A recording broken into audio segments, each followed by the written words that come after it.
Hello mga kababayan, kumusta po kayo? Magandang buhay. Welcome po muli sa aking YouTube channel, Analisa Reality Vlog. Ngayon po magre-reaction ako kay Papa Dins TV. 5 araw na ito nakalipas pero gusto ko pa rin siyang bigyan ng aking opinion kasi gusto kong palakpakan si Papa Dins. Bravo! Very good yung nagawa mo dito, Papa Dins. So kung ano man yun, mamaya itutuloy ko. Una, maraming salamat po. Shout out kay Pinuno Ka Business, sa Ka-Business Family. Ayan si Papa Dins TV, supportahan po natin yung mga kagwangs at saka yung mga kasama kong mga reactors at yung mga bagong pasok po sa aking munting kubo. Welcome po. Salamat sa inyong suporta. Yung mga nagta-thumbs up dyan, nasa comment section, thank you po. Mga silent viewers, salamat po. At higit sa lahat, salamat po sa hindi nyo pag-skip ng ads. Yung iba, baka nakakalimutan nyo lang po pindutin yung like, paki-like po yung mga once po na pumasok na ho kayo sa aking reaction video, please paki-like po. Yun lang. May maraming salamat ho sa inyo. Ngayon, dito, kay Nanay Mercy, sabi ko nga, papalakpakan ko si Papa Dins. Tungkol saan? Pumunta sila doon kay Sandra, kay Nanay Mercy, kasi nga may nagpaabot ng blessing. So, shortcut na natin to, no? 10,000 pesos.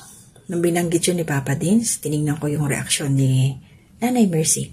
Kumukuti-kutitap yung kanyang mga mata. So, nung ipinaliwanag na ni Papa Dins kung ano yung gagawin, bigla nag-iba yung reaksyon ng mukha niya. So, pakinggan ho natin, pakinggan nyo at panoorin. Yung portion lang po kung paano, pasensya ho, hindi ko naman sa si Nanay Mercy. Kasi sobra-sobra na yung mga natanggap nila noon, pero walang nabago. Paulit-ulit na lang, nangutang na naman siya. Nakapangutang para ipuhunan na naman sa paninda. Ito yung ano ko sa kanya, napapansin ko kay Nanay Mercy. Pag nangungutang, nagcha-challenge siya na magsikap. Kailan lang di ba po babinigyan siya ng Mrs. Ka Business? Pang-umpisa. Na naman, sabi nga ni Papa Dins of Cam. Pumunta pa doon si Sandra para makapagtinda-tinda ulit sila. Pero nangutang pa din. Diba? Walang pinagkatandaan si Nanay Mercy. Alam ko, mahirap yung buhay nila. Kaya lang, sasabihin niya hindi siya nagsisinungaling. Pero hindi niya sinusunod kung ano yung dapat para doon sa pera. Di po ba? So pakinggan ho natin. Panoorin nyo. Ito yung nag-reaction niya. Akin lang po ay meron kayong blessing ngayong gabi. Blessing sila mga babi. Pero, itong blessing na ito ay sabi nyo nga si Sandra ay mapupunta na sa Ka-Business Palco. Ito po na itong blessing na ito ay 10,000. 10,000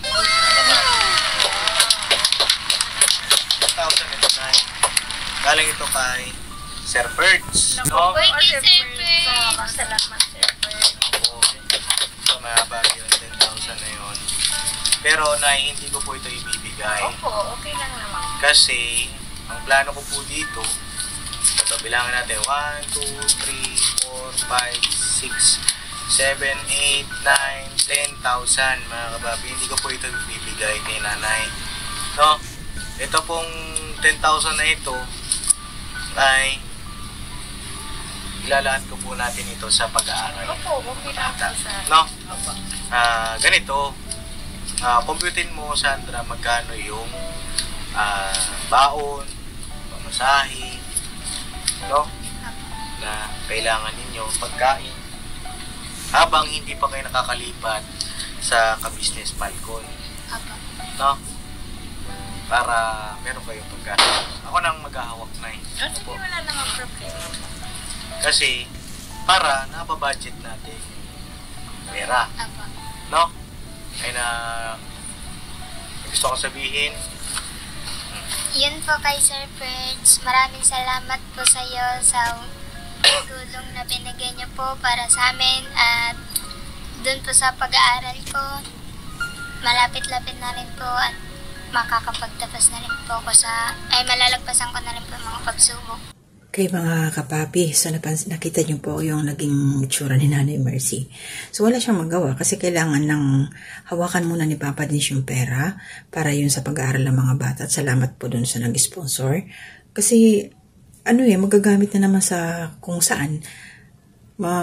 Ayan, katulad niyan, binanggit yung babayar. Nakala siguro ni Nanay Mercy makukuha niya na lahat yung pera. At least kahit pa paano, nagbawas si Papa Dins, binigyan ng 2K para mabayaran niya daw yung kuryente. Last na yun, natutulong si Papa Dins. Hindi man tutulong kasi galing naman yun sa sponsor. Pero ang ibig sabihin dito, hindi na magbibigay sa susunod pa si Papa Dins patungkol dun sa mga kung ano mga bayaran ni Nanay Mercy. Kasi meron naman siyang pinagkukunan, pero mahirap pa rin yun. Kasi yung inutang niya na tinutubuan, paano yun? Diba?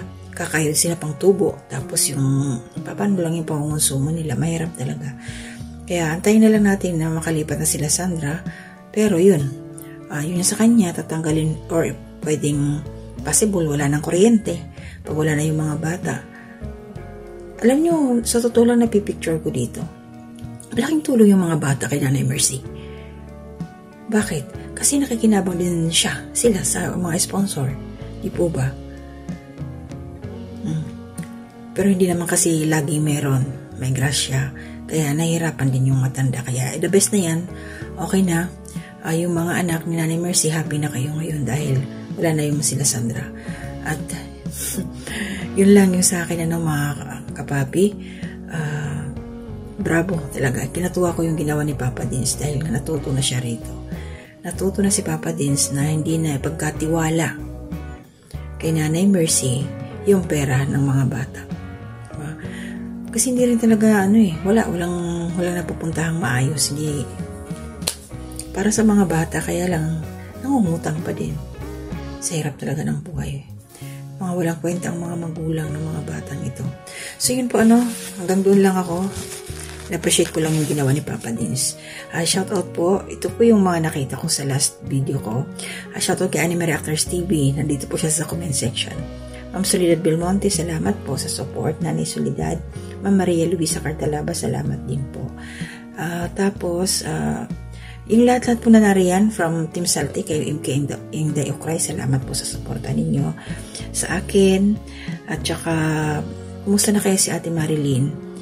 Ni Corsa Miliano Ralphte, kumusta ka na? Hindi ko siya napapansin, nakikita. Shoutout po kay Ma'am Best Friend Italy. Ayan. Dito siya sa comment section ko. Ate Ninette Redka, good morning, shoutout po. Tatay Elias Bubis, shoutout po. Ate M. Score, shoutout. Ma'am Glyceria Pacaira, shoutout po. Ma'am Angie De Vera, Reels, shoutout po. Baby Spirito, shoutout po. Ma'am Flora Escriba, shoutout po. And Mika, shoutout po Ma'am Mika. And Ma'am Estelita Dumawal, shoutout po, hello. At saka si Ma'am Sarah, hello po. Yun. So yung iba, basta lahat po sa inyo, shoutout po. Maraming salamat sa patuloy na suporta ninyo. Mag-iingat po tayong lahat. So hanggang dito na muna ako. Thank you Papa Dins. Ingat palagi, buong ka-business family. To God be the glory.